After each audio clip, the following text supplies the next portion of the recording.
आज हम लोग कोलॉइडल सिस्टम को पढ़ेंगे, but before going to colloidal मैं आपसे दो क्वेश्चन लिख रहा हूँ कि एक तो आप ये क्वेश्चन का आंसर लिख लेना कि what are the applications of adsorption. What are the applications of adsorption, ये प्रिपेयर कर लेना, एडजॉर्प्शन। और वन मोर क्वेश्चन, एक क्वेश्चन और प्रिपेयर कर लेना, that is Langmuir adsorption, adsorption isotherm. ये तो ये दो चीजें आपको प्रिपेयर करना है। इसमें से ये सेकंड वाले जो थिंग है वो नहीं आना है, बट ये बस इसको प्रिपेयर कर लेना बेसिक इसमें कि when you change the other terms तो क्या होगा एड्सॉर्प्शन फिनोमेना पे। तो ये एक पढ़ लेना और क्या इन्होंने इक्वेशन दी थी वो पढ़ लेना। In today's session we are studying colloidal solution. सबसे पहले तो बात कर लेते हैं कि what is colloidal solution, colloidal होता क्या है। तो कोलॉइडल से पहले भी अगर हम लोग बात करें कि ये जो वर्ड यूज होता है कोलॉइडल के साथ, that is solution. So colloidal solution on the basis of particle size, हम लोग पार्टिकल के साइज के बेसिस पे तीन तरह की कैटेगरी में सॉल्यूशन को बांट देते हैं। याद रखना, एक इंपॉर्टेंट नोट बता रहा हूं एक तरह से कि on the basis of particle size हम लोग सॉल्यूशन को तीन कैटेगरी में बांटते हैं। एक को बोलते सस्पेंशन, एक को बोलते ट्रू सॉल्यूशन। तो सस्पेंशन जो होता है उसमें पार्टिकल साइज 10⁻⁻5 से नीचे जाएगा और ट्रू सॉल्यूशन में 10⁻⁻7 से ऊपर रहेगा। ये एक बात याद रखना। कोलॉइडल सॉल्यूशन में जो पार्टिकल साइज जो होता है वो 10⁻⁻5 से लेकर के 10⁻⁻7 सेंटीमीटर। क्वेश्चंस में ना कई बार एंगस्ट्रॉम में पूछा गया है, मैं यहाँ पर सेंटीमीटर में इन्फॉर्म कर रहा हूँ आपको। Even you can convert it into a metre also.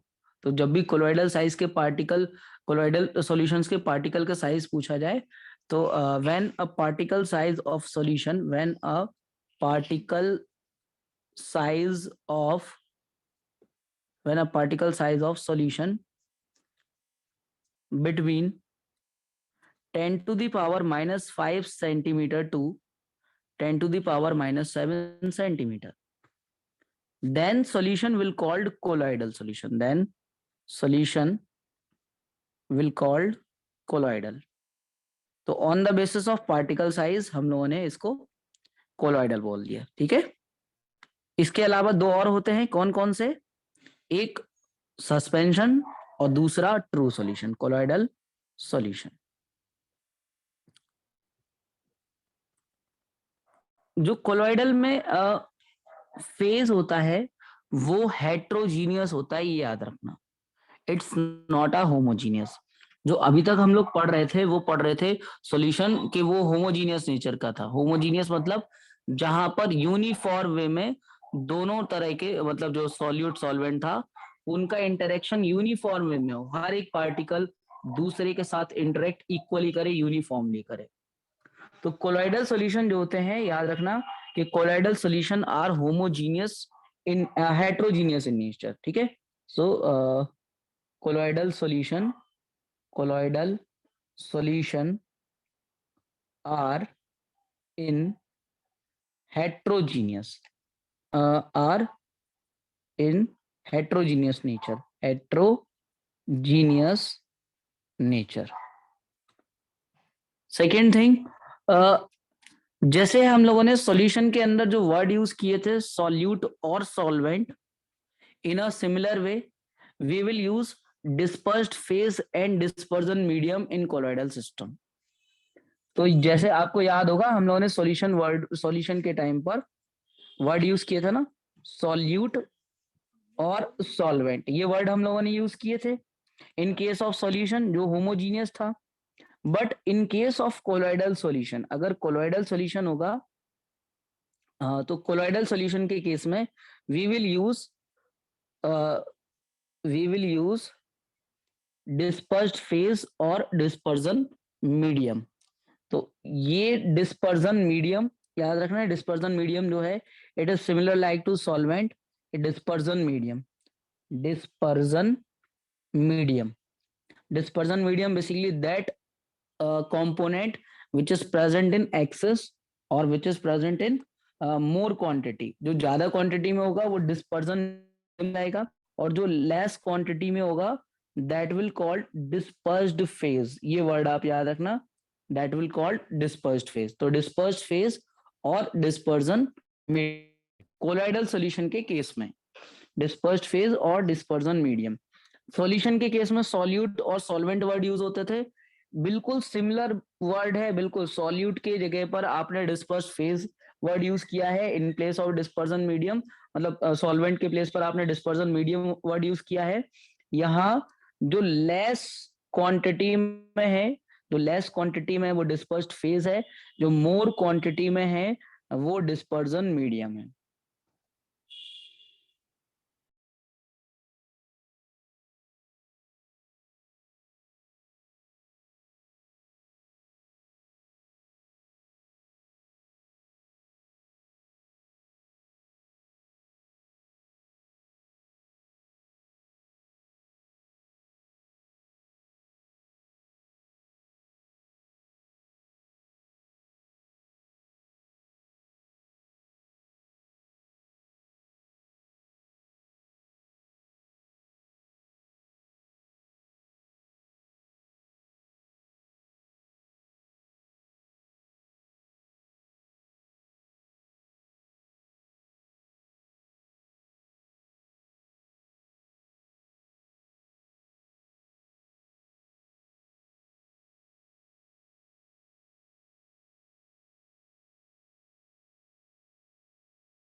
So colloidal solution दो तरह के, एक डिस्पर्स्ड सॉरी कोलोइडल सॉल्यूशन के अंदर दो component, that is dispersed phase और डिस्पर्सन मीडियम.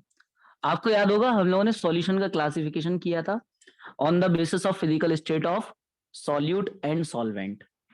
तो फिजिकल स्टेट ऑफ सॉल्यूट और सॉल्वेंट के बेसिस पे आपको याद होगा आपने कहा था कि भाई सॉलिड हो सकता है सॉल्यूशन, या लिक्विड हो सकता है, या गैस हो सकता है, it depends on the physical state of solvent. ये आपने solution and colligative property chapter में स्टडी किया था. यहाँ हम लोग जैसे कोलोइडल सॉल्यूशन है, तो कोलोइडल सॉल्यूशन का जब क्लासिफिकेशन करेंगे तो उसका क्लासिफिकेशन हम on the basis of physical state of dispersed phase and dispersion medium, उस बेसिस पे हम लोग यहाँ पे क्लासिफिकेशन करने वाले हैं. तो ये देखो हमारे पास क्लासिफिकेशन में यहाँ जो लिख रहा हूं वो क्लासिफिकेशन ऑफ कोलोइडल सॉल्यूशन. ये किस बेसिस पे हो रहा है क्लासिफिकेशन ये भी याद रखना. This is based on the physical state of dispersed phase और dispersion medium. So classification of colloidal solution, colloidal solution, इसमें कोलोइडल सॉल्यूशन तो इसमें आप लोगों को तीन में कैटेगरी बना दे रहा कि एक जगह हमारे पास डिस्पर्स्ड फेज किसी स्टेट में है, डिस्पर्जन मीडियम किसी स्टेट में है, और क्या वो कोलॉइडल सॉल्यूशन बनेगा, और उस कोलॉइडल सॉल्यूशन के क्या एग्जांपल्स रहेंगे। तो ये हमारे पास चार पार्ट हो गए, dispersed phase, dispersed phase, dispersion medium, dispersion medium, dispersion medium, और कोलॉइडल सिस्टम क्या कहलाएगा, कोलॉइडल सिस्टम क्या बन जाएगा, और क्या उसके एग्जाम्पल्स है। तो ये चार्ट आप लोगों को प्रिपेयर करना होगा। यहाँ डिस्पर्स्ड फेज, पहला मैं जो एग्जांपल ले रहा हूं, मैं गैस ले रहा हूं। याद रखना, जब मैं यहाँ एग्जांपल्स लिखूंगा या जितने भी कोलॉइडल सिस्टम लिखूंगा, डिस्पर्स्ड फेज और dispersion medium can not be in gaseous state, because जब भी कोई दो गैसेस मिलती हैं they will form homogeneous mixture. चाहे आप किसी भी गैसेस को आप मिला लो, कितनी भी गैसेस को आप मिलाओगे, पार्टिकल्स का साइज बहुत छोटा होता है और बहुत दूर दूर होते हैं। दूर दूर होने की वजह से हर एक पार्टिकल दूसरे पार्टिकल से किसी न किसी सिचुएशन में इंटरेक्ट कर ही लेता है, और इंटरेक्शन के बेसिस पे ही कहा जाता है कि वो होमोजीनियस होगा या हेट्रोजीनियस होगा। होमोजीनियस का मतलब क्या होता है कि अगर एक सब्सटेंस के पार्टिकल दूसरे सब्सटेंस के पार्टिकल से इक्वली और यूनिफॉर्मली इंटरेक्ट कर रहे हैं तो हम लोग होमोजीनियस बोलते हैं। अगर वो अनयूनिफॉर्म वे में इंटरेक्ट करते हैं तो फिर हेट्रोजीनियस। तो याद रखना कि गैस और गैस अगर दोनों ही सब्सटेंस गैसेस स्टेट में है तो they will always form homogeneous. That is why colloidal solution के लिए जो हम लोग टोटल नंबर ऑफ केसेस बनाते हैं वो 9 के प्लेसेस पे 8 बनाएंगे। मतलब क्या कि ये गैस ये लिक्विड स्टेट में हो जाए, दूसरा आप कह सकते हो कि ये गैस है सॉलिड स्टेट में हो जाए, और तीसरा आप कह सकते हो कि ये लिक्विड और ये गैसियस स्टेट में हो जाए। तो मैंने गैस और गैस का नहीं लिखा। फोर्थ केस आप कह सकते हो कि ये भी लिक्विड हो जाए और ये भी लिक्विड हो जाए। और एक केस आप कह सकते हो, मैं नेक्स्ट पेज पे बना दे रहा इसी को, सेम बात को, 1 2 3 4। ये जो चल रहा था, तो यहाँ पर केस नंबर हमारा फिफ्थ, केस नंबर फिफ्थ में आप इसको जो है इसको आप लिक्विड स्टेट में यूज कर लो, और इसको आप सॉलिड स्टेट में ले लो। केस नंबर 6 आप कह सकते हो कि ये सॉलिड हो जाए और ये गैस रहे, और केस नंबर 7 में आप कह सकते हो कि ये सॉलिड और ये लिक्विड, और केस नंबर 8 आप कह सकते हो कि ये दोनों ही सॉलिड स्टेट में आने। तो 8 ही केस बनते हैं। अब किस केस में हम लोग क्या वर्ड यूज कर सकते हैं वो याद रखना। अगर डिस्पर्स्ड फेज और dispersion medium both are in sorry one is in gaseous state and one is in liquid state, then colloidal system will called form। इसको हम लोग फॉर्म कहेंगे। इसको कई लोग इसको फ्रॉथ भी कहते हैं। तो दोनों वर्ड आप याद रखना कि फॉर्म और फ्रॉथ। अगर कोई आपसे एग्जांपल्स पूछ ले तो आप सोप सॉल्ट्स कह सकते हो एग्जांपल में, आप कह सकते हो लेमनॉड, लेमनॉड फ्रॉथ। ये सारे आप वर्ड्स जो भी मैं यहाँ लिखूंगा ना, आप सभी को सर्च कर लेना क्या कौन क्या होते हैं। वाइप्ड क्रीम, ये सब यूज होने वाले ही सब्सटेंस हैं।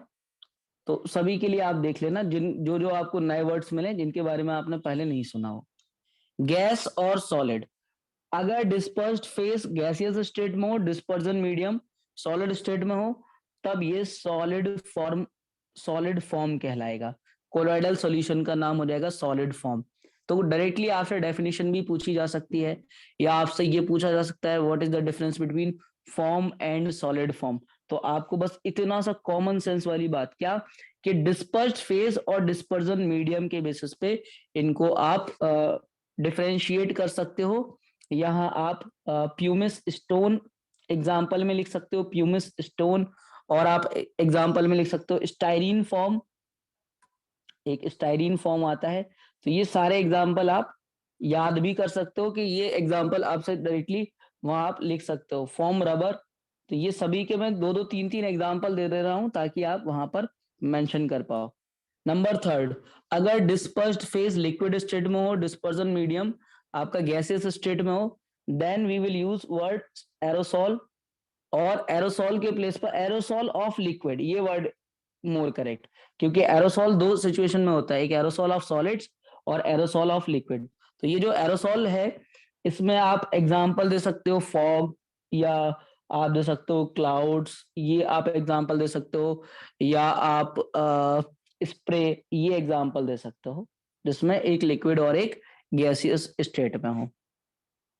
अगर दोनों ही लिक्विड स्टेट में, डिस्पर्स्ड फेज और डिस्पर्जन मीडियम, तो फिर वो फॉर्म करते हैं जेल।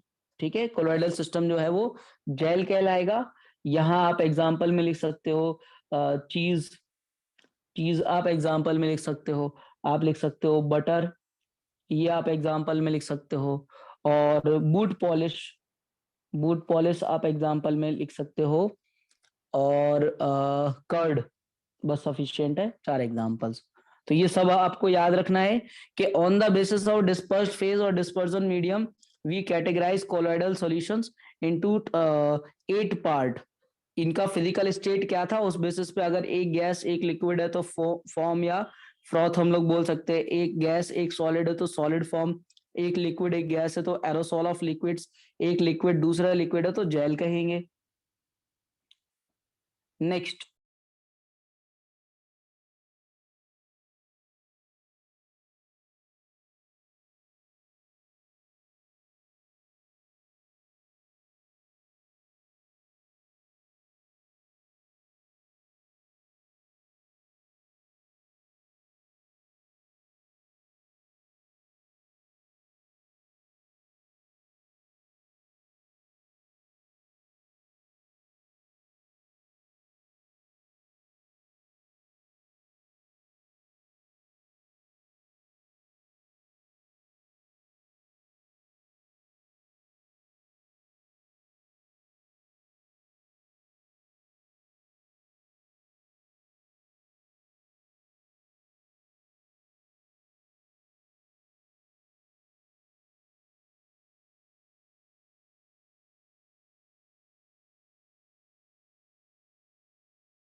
लिक्विड और सॉलिड, अगर लिक्विड और सॉलिड स्टेट में है, ये मैंने कौन सा ले लिया, लिक्विड और लिक्विड, अच्छा ये एक करेक्शन कर देना, ये मैंने लिक्विड और लिक्विड स्टेट के लिए ये करेक्शन कर लेना कि इट इज, सॉरी फिर अगेन सेम गलती करने जा रहा हूँ, इमल्शन, इमल्शन वर्ड यूज करते हैं, मिल्क उसका सबसे बढ़िया एग्जांपल है। अगर एक लिक्विड और एक सॉलिड में होगा, then we will use the word gel, इसके लिए हम लोग जेल वर्ड यूज करेंगे कि जेल से ही है। और इसमें आप एग्जांपल लिख सकते हो चीज, बटर, चीज बटर, बूट पॉलिश, और जेलीज जो आती हैं वो भी आप लिख सकते हो, जेलीज या कर्ड, ये सब एग्जांपल आप लिख सकते हो।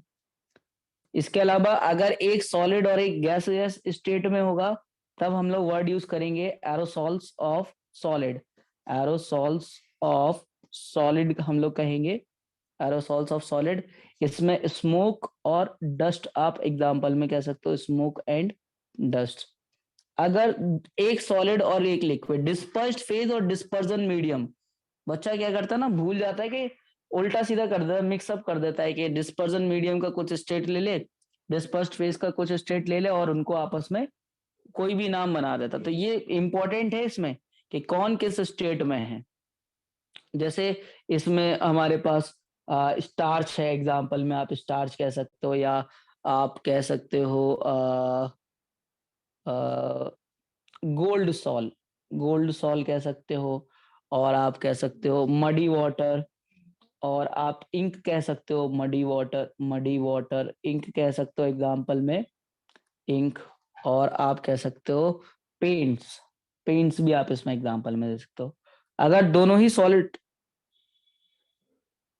सर डस्ट में गैस कहाँ से आई? क्या?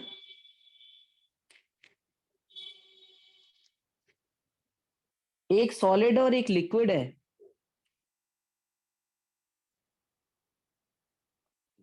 सॉलिड में पानी में बर्फ में। कहाँ कहाँ एग्जाम्पल, किस एग्जाम्पल की बात कर रहे हो? सर सिक्स्थ वाला। अरे गैस नहीं होती, वो एयर होती है उसमें।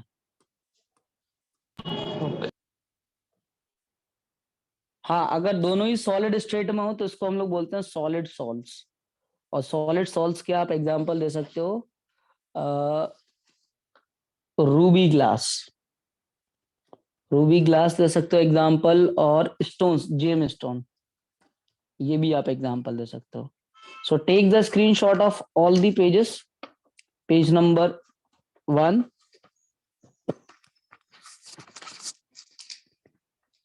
2, 3,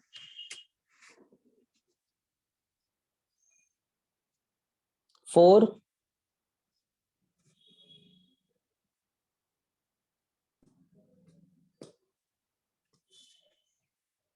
चलो अब हम लोग कोलोइडल सॉल्यूशंस को दो कैटेगरी में और बांट रहे हैं। ये हम लोग बांटेंगे on the basis of interaction और on the basis of affinity. मतलब क्या होता है कि जब डिस्पर्स्ड फेज और डिस्पर्जन मीडियम का इंटरेक्शन किया जाता है तो उसमें ना दो पॉसिबिलिटी होती है। कि एक पॉसिबिलिटी ये होती है कि डिस्पर्स्ड फेज जो है वो डिस्पर्जन मीडियम को अपनी तरफ ज्यादा से ज्यादा अट्रैक्ट करने की कोशिश करे, और एक पॉसिबिलिटी ये होती है जस्ट इसका उल्टा, कि अगर डिस्पर्जन मीडियम की एफिनिटी या अट्रैक्शन जो है, इंटरेक्शन करने की कैपेबिलिटी वो ज्यादा है as compare to dispersed phase. आपने कोई कोलोइडल सॉल्यूशन बनाया जो कि हेट्रोजीनियस नेचर का था। अब जब कोलोइडल सॉल्यूशन ने प्रिपेयर कर लिया तो उसमें दो सब्सटेंस जो पड़े हुए थे, डिस्पर्स्ड फेज और डिस्पर्जन मीडियम, यानी कि सॉल्यूट और सॉल्वेंट जो इस कोलोइडल के लिए यूज किए जाते हैं, तो उसमें हो सकता है कि जो इंटरेक्शन की कैपेबिलिटी है किसी थर्ड के साथ या उनकी आपस में इंटरेक्ट करने की जो कैपेबिलिटी है, वो कैपेबिलिटी डिस्पर्स्ड फेज या डिस्पर्जन मीडियम में से किसी एक की ज्यादा हो जाए। तो on the basis of affinity we will say कि there are two type of colloids, one is lyophilic, another one is लियोफोबिक।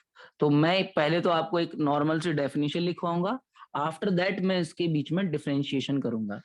So there are two type of colloids on the basis of affinity, on the basis of affinity or interaction between dispersed phase and dispersion medium।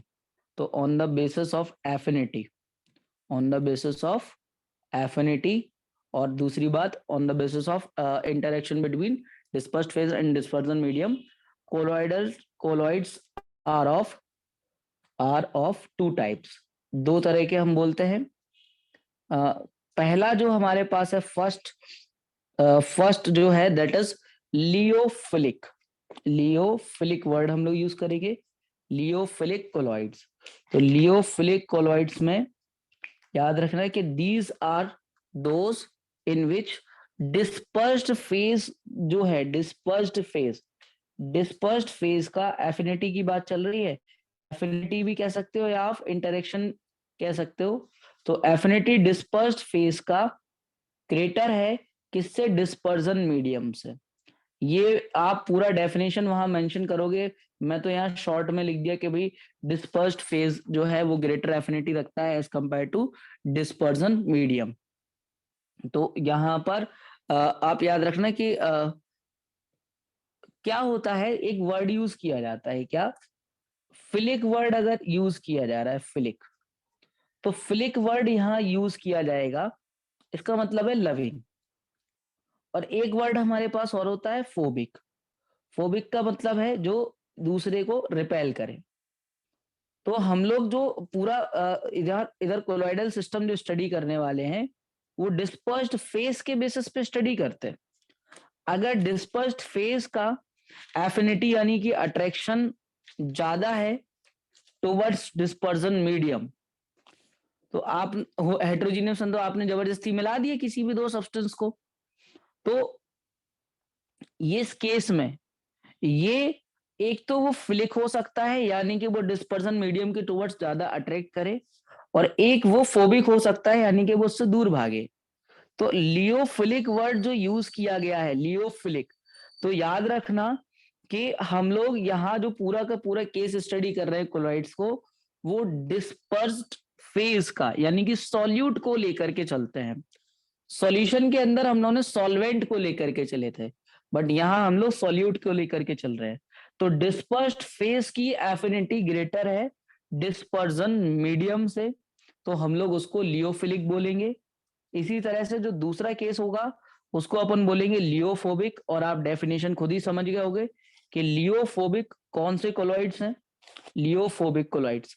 तो these are those colloids जिसमें इसमें अगर बात करें regarding affinity, तो यहाँ dispersed phase की जो एफिनिटी होगी वो कम होगी, यानी कि ये जो है रिपेल करने की कोशिश करेंगे डिस्पर्जन मीडियम को। तो डिस्पर्स्ड फेज की एफिनिटी कम है किससे, डिस्पर्जन मीडियम से, मतलब वो उससे इंटरेक्ट होना नहीं चाहता या उससे दूर भाग रहा है। हालांकि हम लोग इसमें एक सब्सटेंस मिला करके कोई एक दूसरा इलेक्ट्रोलाइट यूज करके और हम लोग हीट करके या हम लोग शेक करके जबरदस्ती उनको फिर मिक्स कर देते हैं डिस्पर्स्ड फेज और डिस्पर्जन मीडियम को। तो एक जो सब्सटेंस यूज किया जाता है ना, कोई सब्सटेंस आपने एक स्मॉल अमाउंट में मिला दिया ताकि वो इजीली मिक्स हो जाए डिस्पर्स्ड फेज और डिस्पर्जन मीडियम, तो इस प्रोसेस को ना को कहा जाता है, जिसको भी हमें आगे पढ़ना भी है, कोएगुलेशन। सो लियोफोबिक में याद रखना कि डिस्पर्स्ड फेज जो है वो उनकी एफिनिटी, या आप ये कह सकते हो कि नो एफिनिटी, मतलब इनकी जो एफिनिटी है लगभग almost no affinity towards dispersion medium, no affinity towards dispersion medium, almost negligible है उनकी affinity. So no affinity towards dispersion medium. और इसमें आप ये कह सकते हो कि high affinity, high affinity towards, high affinity towards dispersion medium. तो ये दोनों वर्ड आप और इसमें याद रखना है कि इसमें हाई एफिनिटी है टुवर्ड्स डिस्पर्जन मीडियम, और इसमें जो है लो एफिनिटी है टुवर्ड्स डिस्पर्जन मीडियम। ओके, सो अब हम यहाँ पर इनके बीच में डिफरेंस और समझ लेते हैं। What is the difference between lyophilic and lyophobic, कि क्या उनके बीच में डिफरेंस होता है। So take the screenshot of this page ताकि मैं इसमें एक पार्ट और बता दूं, lyophilic and लियोफोबिक।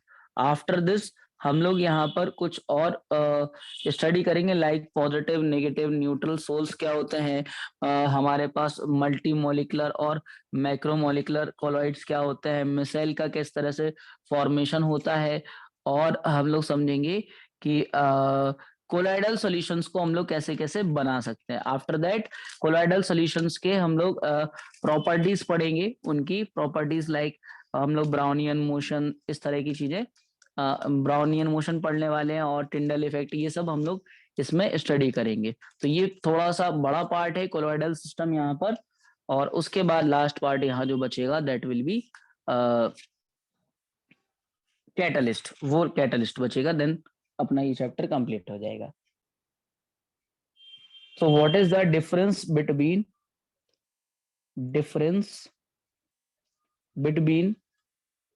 लियोफिलिक and लियोफोबिक।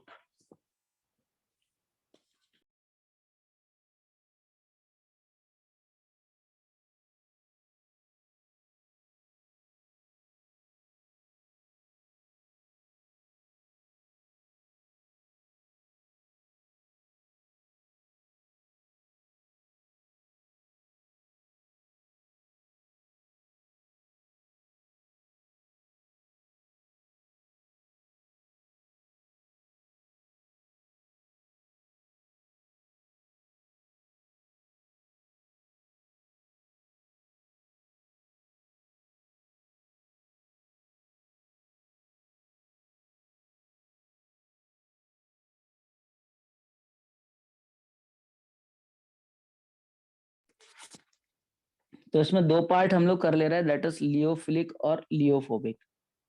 लियोफिलिक and लियोफोबिक, लियोफोबिक souls, लियोफोबिक।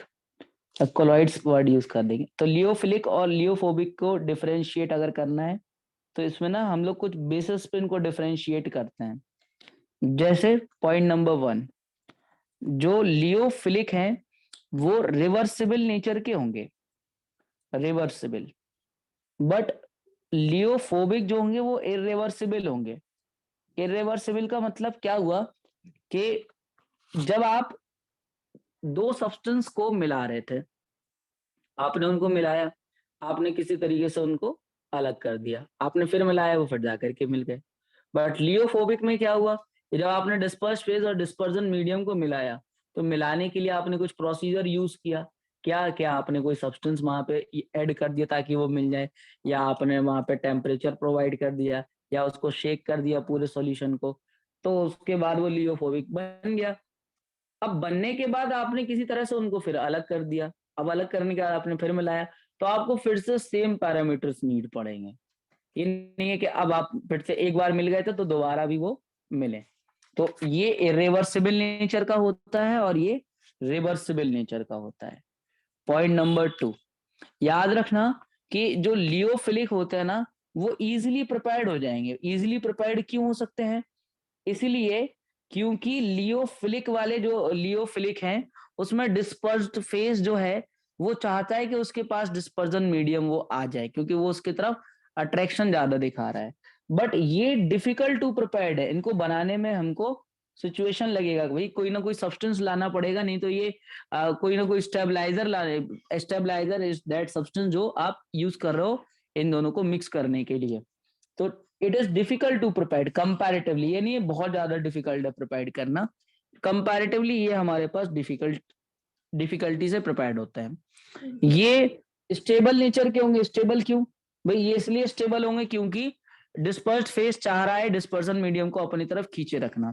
But ये अनस्टेबल नेचर के होंगे। एक बात याद रखना, जनरली वर्ड यूज कर रहा हूं दोनों के लिए, मतलब ऐसा नहीं है कि आप कोई एक्सेप्शनल केस ढूंढ लाए तो आप कहें नहीं सर ये तो ये ज्यादा स्टेबल है, इससे ये ज्यादा स्टेबल है।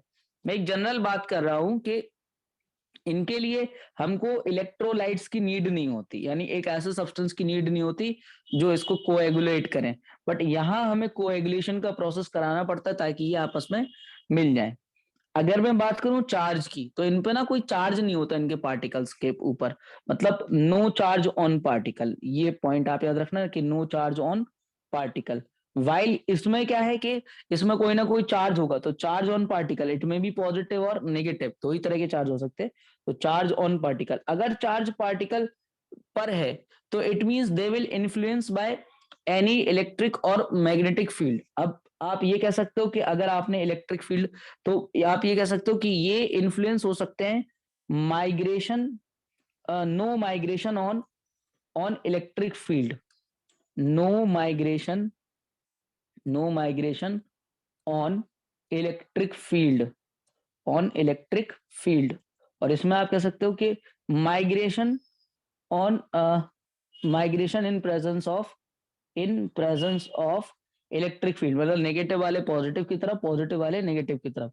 तो migration in presence of electric field, जो न्यूट्रल है उसको कोई लेना देना नहीं है, ये न्यूट्रल नेचर के, ये पॉजिटिव नेगेटिव चार्ज। ये भी तभी डेवलप हो जाते हैं जब आप कुछ ना कुछ इनको शेक करते हो, अमाउंट ऑफ हीट पहुंचाते हो, तो फिर इलेक्ट्रॉन्स का ट्रांसफर इधर से उधर होने लगता है, इस वजह से उनके ऊपर चार्ज डेवलप होते हैं। नॉर्मली तो वो न्यूट्रल स्टेट में ही होते हैं, पर जब आप बनाने की कोशिश करते हो तो फिर उस प्रोसेस के दौरान इनके पार्टिकल्स के ऊपर कोई ना कोई चार्ज डेवलप हो जाता है। चाहे आप कुछ दूसरा इलेक्ट्रोलाइट यूज कर लो, चाहे आप अमाउंट ऑफ हीट प्रोवाइड कर लो, चाहे आप वहां पर कुछ मैकेनिकल वर्क कर लो, उस वजह से इनके ऊपर कोई ना कोई चार्ज डेवलप हो जाता है। और अगर चार्ज डेवलप हो रहा है तो फिर वो इलेक्ट्रिक फील्ड में अपने आप को माइग्रेट करने लगेंगे। तो take the screenshot of this page. इसके अलावा मैं कुछ और इसके एग्जांपल्स आपको नेक्स्ट क्लास में, जैसे कि नेक्स्ट कुछ डिफरेंशिएशन, विस्कोसिटी और विजिबिलिटी और टिंडल इफेक्ट, इसके बारे में भी हम लोग बात करेंगे और बाकी चीजों के बारे में। ठीक है, तो मिलते हैं फिर अपन नेक्स्ट क्लास में।